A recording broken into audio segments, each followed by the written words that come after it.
Hi sis, so ayan. Gusto mo bang gumala?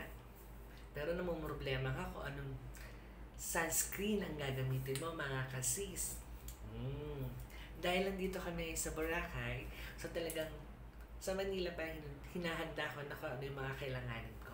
Siyempre, hindi mawawala dyan Skintific. Yan. SPF 50 PA++++, all day light sunscreen mist. So ito yung ginamit ko from airport papunta dito sa Katiklan. Pagbalik sa hotel, then paglabas namin, ito na yung spray ko sa akin mukha and then sa akin katawan. So tingnan nyo naman, hindi pa ako nangingitim, pero yung right hand ko meron na. Kasi kanina nag-swimming na kami, naka-rash guard ako. So ito lang yung part na mga nasunog. So yung leg ko wala pa naman. Hindi yung aking mukha wala pa rin naman. So mga kasi ito, Skintific, SPF 50 PA++++. Nandiyan lang po yan sa Queen Angel.